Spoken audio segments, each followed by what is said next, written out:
Please subscribe Sadhguru Sai Creations.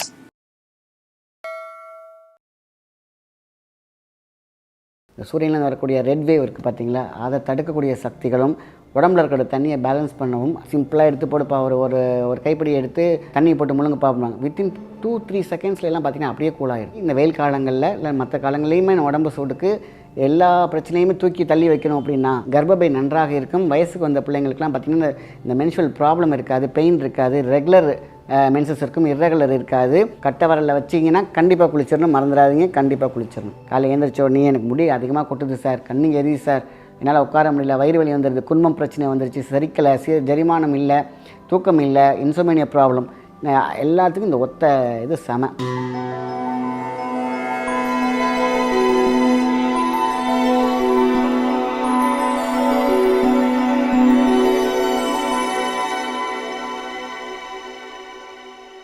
வணக்கம், உங்கள் மாயன் செந்தில்குமார். இன்றைய பதிவு மிகவும் முக்கியமானது. இன்றைக்கி பார்த்திங்கன்னா உடல் சூடு தான் அத்தனை வியாதிகளுக்கும் காரணம். இதை பற்றி நிறைய சொல்லிக்கிட்டே இருக்கும். வியாதினாலே சூடில் ஆரம்பிக்கிறது தான். இந்த வெட்டச்சூடு இருக்கவே கூடாது அப்படின்னு சொல்லுவாங்க. இதுக்கு அடிக்கிற வெயிலில் இன்றைக்கி காலகட்டத்தில் வெயில் காலங்களில் நம்ம பொதுவாகவே அந்த காலத்தில் என்ன சொல்லியிருக்காங்கன்னா நன்னாரி சர்பத்து, நன்னாரி சம்மந்தப்பட்ட விஷயங்கள் கொடுக்க ஆரம்பிச்சது. காரணம், கிட்னி சிங்க் ஆக ஆரம்பிச்சிடும். சூடுனால எல்லா உறுப்புமே பேலன்ஸில் இருக்காது.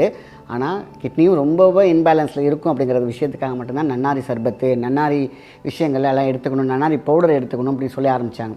ஸோ இன்றைக்கெலாம் பார்த்திங்கன்னா ஒரு ஃபேன்சிக்கு எடுக்கக்கூடிய ட்ரிங்க்ஸ்லாம் போய் நன்னாரி நல்ல நல்ல விஷயங்கள்லாம் ஒரு ஓரங்கட்டப்பட்ட விஷயமா இருக்குது. அதனால் வெயில் காலங்களில் கிடைக்கக்கூடிய ஃப்ரூட்டு, அதாவது நம்ம தர்பூசணி, பழங்கள், இது எல்லாமே எடுத்துக்க ஆரம்பிச்சுக்கணும். இது ஃபஸ்ட்டு நம்ம கடைபிடிக்க ஒன்று.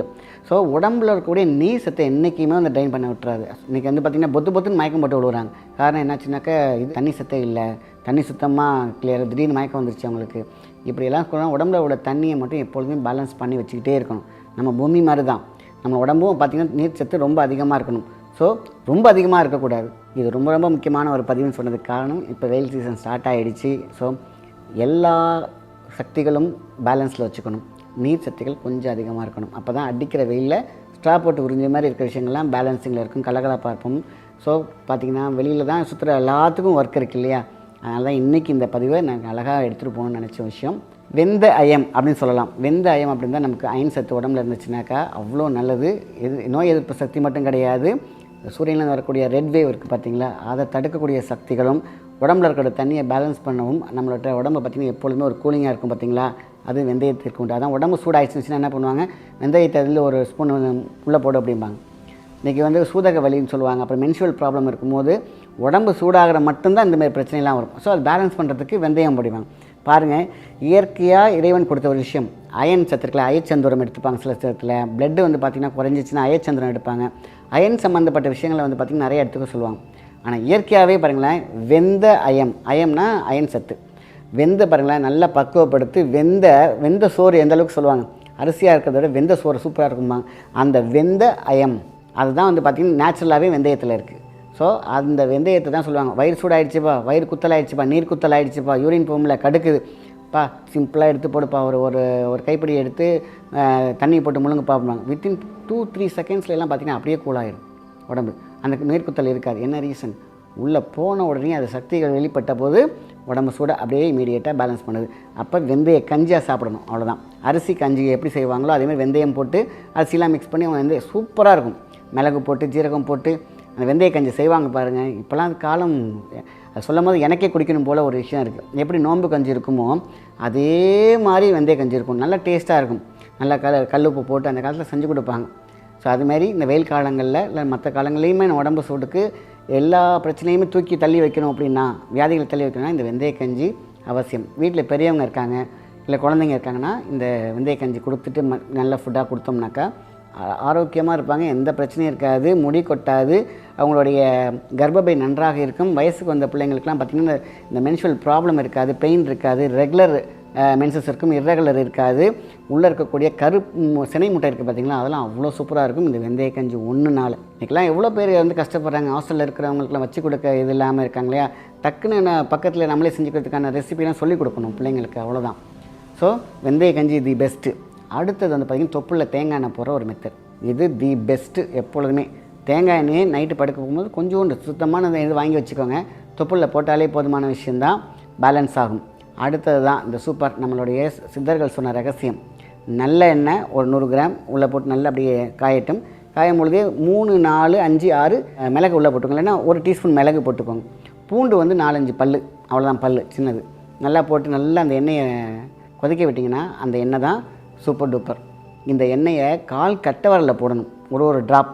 காலை எழுந்திரிச்ச உடனே எனக்கு முடி அதிகமாக கொட்டுது சார், கண்ணு எரியுது சார், என்னால் உட்கார முடியல, வயிறு வலி வந்துடுது, குன்மம் பிரச்சனை வந்துருச்சு, சரிக்கலை, ஜெரிமானம் இல்லை, தூக்கம் இல்லை, இன்சோமேனியா ப்ராப்ளம், எல்லாத்துக்கும் இந்த ஒத்த இது ஏன்னா சீரான சூடு. அப்போ என்ன பண்ணுறோம், ஒரு ட்ராப் கால் கட்டை விரல் இருக்குது பார்த்தீங்களா, அதுமாரி வச்சு விட்டுறணும். ஆனால் இப்படி வைக்கும் பொழுது இந்த ப்ராசஸ்க்கு மட்டும் இதை வச்சிங்கன்னா அவசியம் குளிச்சிடணும். உங்களால் குளிக்க முடியல அப்படின்னா அது வைக்கக்கூடாது.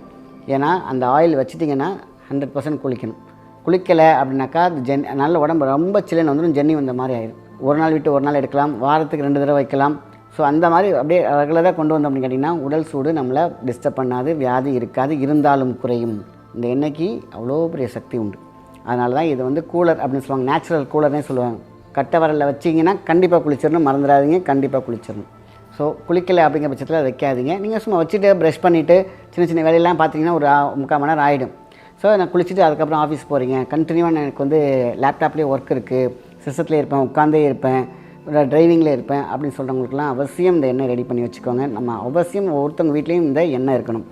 இந்த 3மே இந்த சூப்பராக வேலை செய்யக்கூடிய விஷயம். உடம்பு சூடை குறைச்சிடும். நானும் எண்ணெய் தேய்ச்சி குளிக்கிறேன்னு சில பேர் என்ன பண்ணுவாங்கன்னா நல்லெண்ணெய் தேய்ச்சி குளிப்பாங்க. சண்டே ரொம்ப நாள் விட்டுருவாங்க, கிரவுண்டை நல்லா ட்ராக் பண்ணிவிட்டு பார்த்திங்கன்னா ஒரு 5 நிமிஷத்தில் டக்குன்னு குளிச்சுடுவாங்க. அது தவறான விஷயம். இந்த பதிவில் நான் சொல்லணும்னு நினைக்கிறேன். நிறைய பேர் சார் சொன்னது சார் சளி பிடிச்சிக்கிச்சு சார் இந்த சொல்லுவாங்க பார்த்தீங்களா. இந்த பாடா போன மழை வந்து ஒரு 1 மணி நேரம் 2 மணி நேரம் பெஞ்சாலும் பரவாயில்ல, பூமி குளிரும். 5 நிமிஷத்தில் பேஞ்சு விட்டு போயிடுது, பூமி சூட்டை கலைச்சிச்சும்பாங்க. அதுமாதிரி உடம்புல இருக்கிற சூட்டை என்ன குளிக்கிறேங்கிற பேரில் கொஞ்சமாக உச்சந்தலையில் வச்சுவிட்டு 5 நிமிஷத்தில் குளிச்சிங்கனாக்கா அது அப்போ தான் வந்து என்ன ஆகும், 5 நிமிஷத்தில் உடம்புல இருக்கிற சூடெல்லாம் அப்படி கிளப்பி கொண்டு வரும் வெளியில். உங்களுடைய காது 9 ஓட்டை வெளியே ஏறணும். நீங்கள் அந்த வெளியேற நேரத்தில் போட்டு டக்குன்னு என்ன பண்ணுறீங்க, அடுப்பு நல்லா எரியிறதுல தண்ணி ஊற்றுன மாதிரி அந்த மாதிரி பண்ணக்கூடாது. 1 மணி நேரமாவது ஊறணும் தலையில். அதுக்கு பொறுமையாக வச்சுக்கணும். அந்த மாதிரி நேரம் இருந்தால் மட்டும் நீங்கள் இதை செய்யுங்க. இல்லைன்னா பேசாமல் விட்டுடுங்க. தொப்புளில் மட்டும் தேங்காய் எண்ணெய் வைக்கிறதோடு விட்டுடுங்க. இந்த மாதிரி எண்ணெய் தேய்ச்சி குளிக்கணும், நல்லெண்ணெய் தேய்ச்சி குளிக்கணும்னு ஆசைப்பட்டிங்கன்னா நீண்ட ஆயில், அதில் எந்த விதமான சந்தேகமுமே கிடையாது. எல்லா ஆர்கன்ஸ் நல்லாயிருக்கும், வியாதியே வராது. நீங்கள் மாதத்துக்கு ஒரு தடவை இல்லைன்னா வாரத்துக்கு ஒரு தடவை இப்படி எடுத்துக்கிட்டாலும் போதும். நல்லா எண்ணெய் தேய்ச்சி பழகணும். 2-3 வாரம் பண்ணிங்கனாக்கா அதுக்கப்புறம் அது உங்கள் உடம்புக்கு செட் ஆகிடும். அதுக்கப்புறம் ரெகுலராக நீங்கள் 10 நிமிஷம் 20 நிமிஷம் கூட எடுத்துக்கலாம். முதல் தடவையாக நீங்கள் பண்ணுறீங்கன்னா 1 மணி நேரம் விட்டுடுங்க. எல்லா ஹீட்டும் காது வழியாகவும், மூக்கு வழியாகவும், துவாரம் வழியாகவும், மலத்துவாரம் வழியாகவும், யூரின்லேருந்து மோஷன் துவாரத்துலேயும் எல்லாம் வெளியேறி முடிச்சிருக்கும் போது அப்புறம் போய் நீங்கள் குளிக்கணும். ஏன்னா அரைக்குறையாக நீங்கள் சூடை கிளப்பி விட்டுறீங்க. அதான் விஷயம். அது என்ன கண்ணு எரியுதா, சளி பிடிச்சிக்குதா, அதுக்கப்புறம் அந்த நல்ல விஷயத்த செய்ய வேண்டானே முடிவு பண்ணிடுவான்.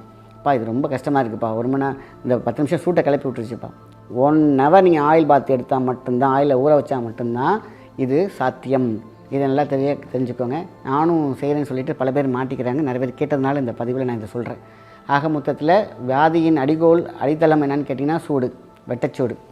இதை வந்து நம்ம பேலன்ஸ் பண்ணுறதுக்கு இந்த 3மே போதுமான விஷயம். வெந்தய கஞ்சி மிஸ் பண்ணவே கூடாது. அது பெண் பிள்ளைகள் மிஸ்வே பண்ணக்கூடாது. அதேமாதிரி பிரெயின் பார்த்தீங்கன்னா இருக்கத்தாலும் என் பையன் கோவமாக கத்துறான், டோபோமின் இன்பேலன்ஸ், அதுக்கு இந்த வெந்தய கஞ்சி அவ்வளோ சூப்பராக இருக்குது. வெந்தயம் ஏன்னா பிளட்டு நல்லாயிருக்கும், சீராக இருக்கும், டெம்பரேச்சர் ஆக மாட்டான், மூளை கடுப்பாயிடுச்சு அப்படின்னு சொல்லுவாங்க. அந்த மாதிரி விஷயங்கள் எல்லாம் இன்றைக்கி மொபைல் பார்க்குறதுனால குழந்தைங்களுக்கு அத்தனை பேருக்குமே கோவம் வருது. வெந்தய கஞ்சியை கொடுத்து பழகுங்க. டேஸ்ட்டாக செஞ்சு கொடுத்து பார்த்திங்கன்னா கண்டிப்பாக குடிப்பாங்க, கவலைப்பட வேணாம். இது எல்லாமே நேச்சுரல். நம்ம உணர்வுகள் கொடுத்து நீண்ட ஆயுளோடு பெரும் சந்தோஷமான வாழ்க்கையை வாழ்ந்து முடிச்சிருக்காங்க. நல்ல விஷயத்தை மற்றவங்க ஷேர் பண்ணுங்கள். நன்றி, வணக்கம்.